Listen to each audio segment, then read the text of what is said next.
Today it was Thomas's turn to do brake van rides. He didn't mind, but he was missing Annie and Clarabel a lot. Up and down he puffed all day long, giving visitors lots of rides. Children wanted photos of themselves inside Thomas's cab, and some mums and dads did too. Thomas's driver and fireman hands ached after signing visitors' reasonably priced autograph books all day long. Then Thomas noticed a little boy holding his ears. He seemed frightened at the sounds. Thomas then asked his driver why the little boy looked so nervous. Then asked the little boy's mum, who then explained her son had autism. But he was a big fan of Thomas all his life, but he felt very overwhelmed by Thomas's sheer size and the loud noises he made. Thomas's crew made a plan for later that afternoon. Once all the visitors had left, Thomas was ready to go back into the exhibition hall when he noticed the little boy and his mum walking towards them. Then his driver explained his plan. They were going to do something called a relaxed experience, but there was no big crowds, the music was turned down, and Thomas promised not to wheeze steam and blow his whistle loudly. Eventually the boy came over, and the guard let him wave the green flag, and quietly Thomas moved away with his brake van.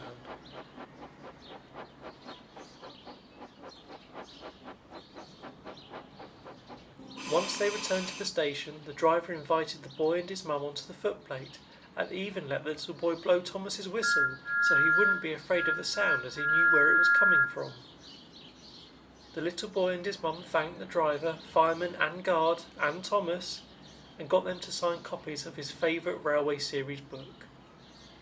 And the fireman gave the little boy a lump of Thomas's coal to take home with him, but he recommended giving it a coat of varnish as the dust would get everywhere otherwise.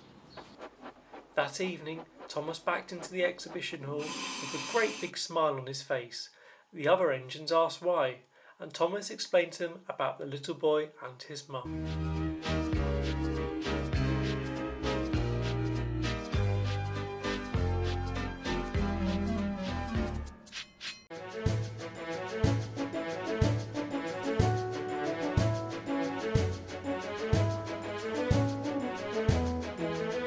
Edward was enjoying himself shunting back and forth doing the brake van rides. Lots of visitors came to see him as he was such an old engine and still in very good condition and easily matched the other engines for popularity. Then over in the siding he noticed a new arrival, an engine just as old as him in his lovely old livery too. "Now, hello, I've not seen you before." "No, I've just come out of the paint shop. It's been repainted into my old livery. I do feel wonderful. Aren't you one of the Fat Controller's engines?" "Yes, we're here for 1 month for an exhibition." "You are lucky to have such a kind controller. I was nearly scrapped. Then I was bought for a new preserved railway." "What's a preserved railway?" "Old lines that have closed down. People are reopening them as tourist attractions so people can come and see what it was like to travel behind a steam engine. As soon them diesels will have taken over completely." Edward had seen scrapyards full of steam engines, and it always made him shiver at the thought of it. "Well, old boy, we need to give you a test run to make sure everything's working properly." "Excuse me, why don't you do my brake van rides while my crew stops for lunch?" "Ah, what a good idea, Edward. Would you like to do that, Jim?" "Oh, yes, please." Jim really did enjoy working again after such a long time, and the visitors loved him. Not only did they get to see the famous engines of Sodor, but Jim too. Quickly, the Preservation Society representative got to work handing out leaflets of the new railway opening that summer. That evening, Edward stayed outside to talk to Jim, and the next morning whistled goodbye as Jim set off for his new life.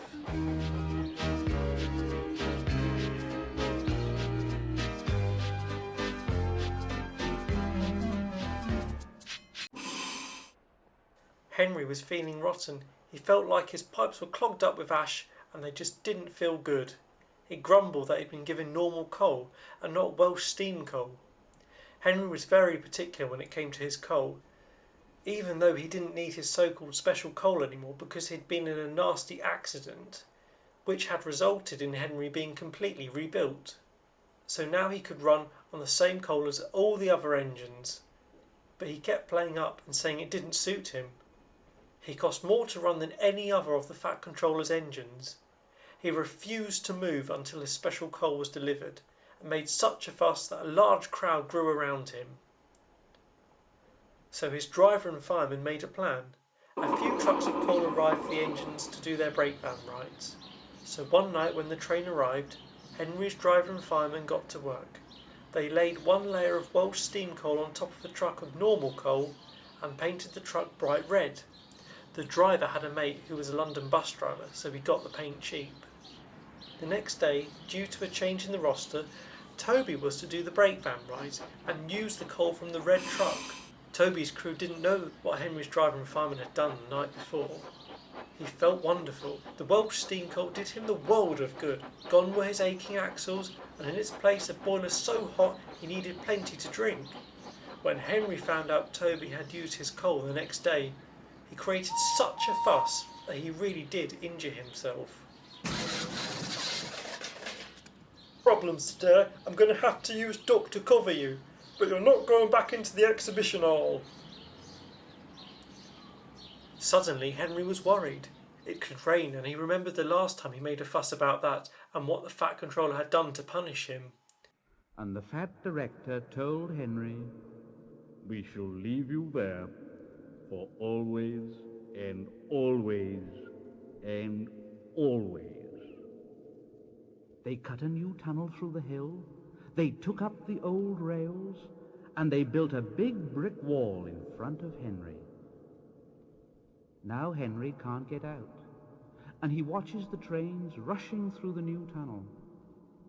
He's very sad because no one will ever see his lovely green paint with red stripes again. So Henry, you will move over to that siding and I will use your firebox to cook sausages for the visitors. Henry was speechless for once. He felt his face going redder than James's paintwork with embarrassment. Ladies and gentlemen, it's Henry, the great big galloping sausage.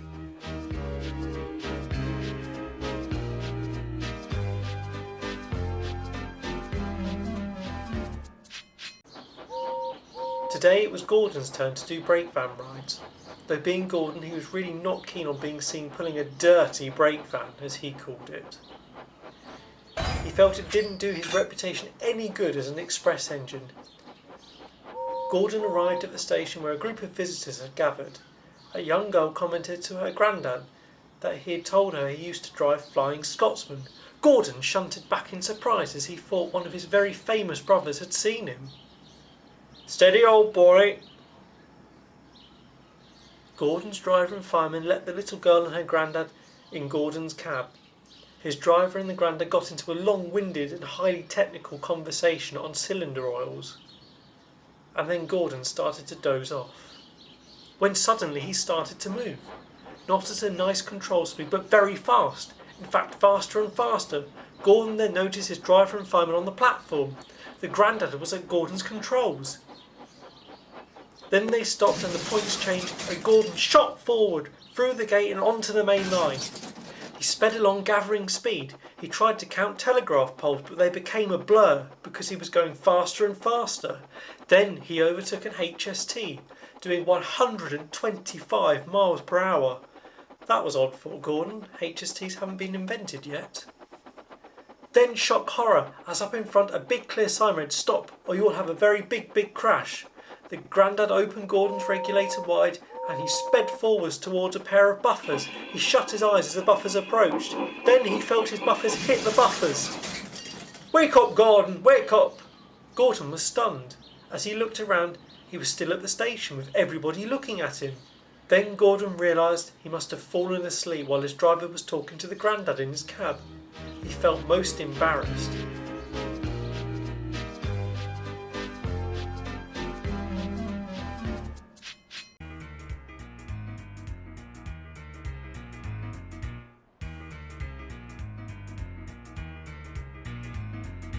James was absolutely loving all the attention he was getting in the exhibition hall. People were taking photos of him and even filming him too. A group of WI ladies painted him for a church fundraising appeal.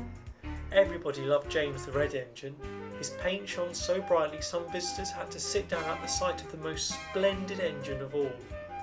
James was even more beside himself doing breakdown rides, showing off to passing trains on the main line and revelling in all the attention he was getting. He told the other engines endlessly that he, James, was the star attraction. He always hoped they'd agree, though normally a rude reply would come from one of them. James was so pleased the next day when he was told he was to feature on a television series called Railway Roundabout, and he had been picked to do breakdown rides for the film. The cameraman arrived and James was simmering with pride at the station. They loaded their equipment on and did some shots of James passing.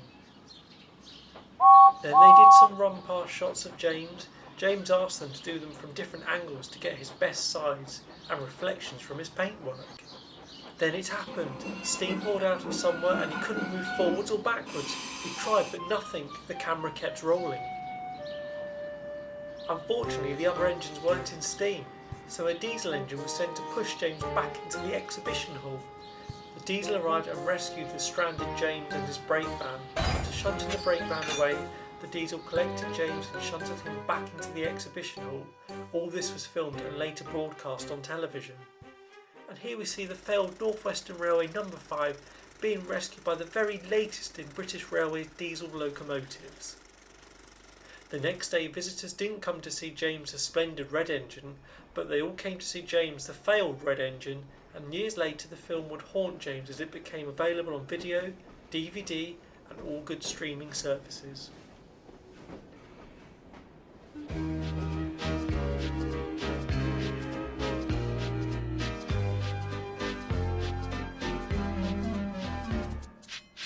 One morning as Percy was being prepared to do brake van rides that day, the manager walked up to him.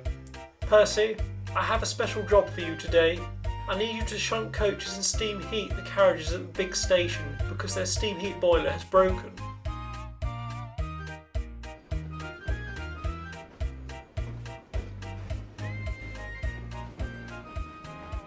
"Oh goodness, Hector, what on earth is that?" "It's a steam locomotive. They burn coal and water, not like us diesels." "Oh, what a ghastly inefficient thing it is." "Didn't you used to take them to the scrapyard?" "Oh yes, it was one of my favourite jobs. Really cleaned up those sidings and made the shed look much neater." "Oh, I couldn't agree more. They damage our paintwork with their ash and smuts." "What do you think it's doing here though? Why don't we ask?"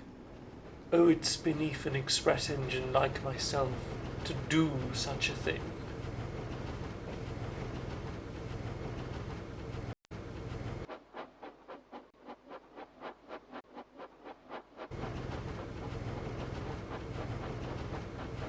"I say, what on earth are you doing here? This is a diesel shed and you're making our paintwork look simply dirty." "Oh, hello, I'm Percy. I'm here to steam heat your carriages for you." "Steam heat? We have a perfectly operable steam boiler in our carriage shed just for that job." "Well, that's true you did, but it's broken now, so I've been sent here to heat your carriages while it's being repaired." "Well, I hope you don't make too much noise and have too much soot and ash everywhere. We diesels like our sheds to look beautiful. The only mess around here is that little bit of oil dripping from underneath you." Oh, driver, stop the leak, stop the leak.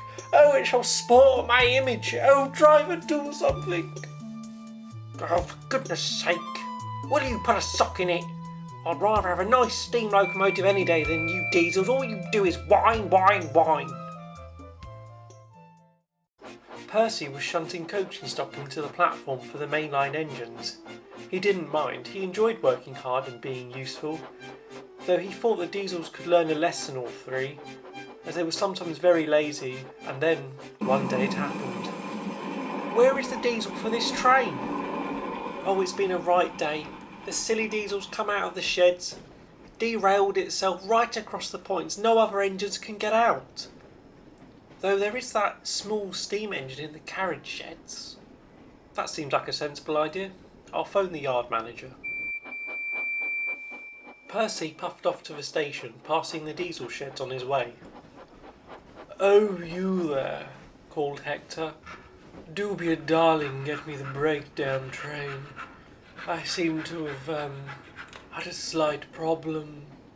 "Sorry, I haven't got time. Got to pull a passenger train. Passengers come first, you know. Just remember that." Oh, what a hurtful comment from a nasty little steam engine. It'll take me days to get over that comment. Oh, I could really cry, I simply could.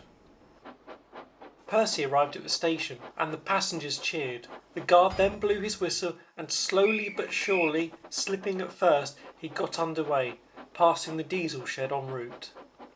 Glad to see a proper engine on that train, not like these useless spam cans. Later that day, Percy moved Hector back into the diesel shed.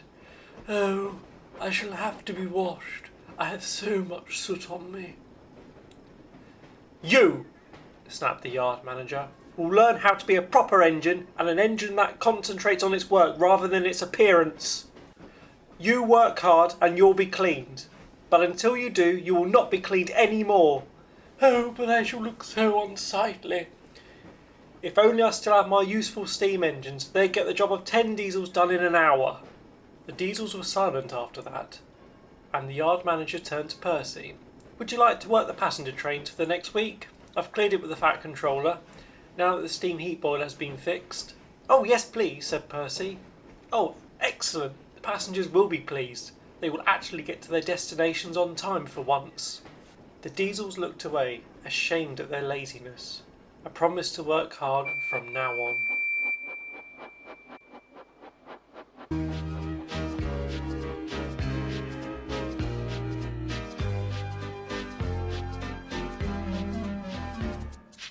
One night, when the moon was high and shone brightly through the windows of the exhibition hall, Toby was awake. He looked around nervously from side to side. Was that just the floorboard squeaking, or was that the sound of the ghost driver? He shuddered as he could hear the footsteps walking towards him. He shut his eyes tight and opened them slowly. He could see a figure dressed in footplay clothes. The figure then faded away into the darkness. Toby didn't sleep at all that night. He told the other engines the next morning, who all said he was talking utter rubbish. No such thing. My driver's seen him on television. Thomas was hoping Percy wouldn't mention the time he had been spooked by Percy as the ghost engine. Then an old man walked into the exhibition hall to clean the engines, as he did each day before anybody arrived. James made a comment about the ghost driver to him. The old man looked sad and sat down on a seat where all the engines could see him. Ghost, you say? Yes, I saw him last night. That's because you're a tram engine. Well, because long ago I was a fireman to a driver called Bert, you see. He went on holiday and saw these fascinating little tram engines, and he was absolutely enthralled by them. He went on holiday each year to photograph them. What happened to him? Well, I'll tell you all a story. A long time ago, on a dark night when the world was at war, Bert and me were the crew on an ammunition train. When Bert noticed sparks from the engine had set light to the roof of the van behind us, he knew that if the train blew up here, it would cause destruction to a nearby town. So he brought the train to a stop and told me to uncouple the wagon from the train, then he'd move it away. So I did just that, and as soon as I was out, he moved the loco and the van away. He moved down the line, nearly out of sight. Then it happened. A tremendous explosion. Poor Bert didn't see the sun come up the next day, nor did his engine. Years later, people say that they've heard footsteps around the yard, and I'm in no doubt that Bert did visit you last night, Toby, as it was your line he used to visit each year, and he's probably just coming back to check that you're well. There's nothing to be afraid of. As the old man left the exhibition hall to get his cleaning cloth, a tear ran down Toby's cheek. Come to out, all the engines had tears too.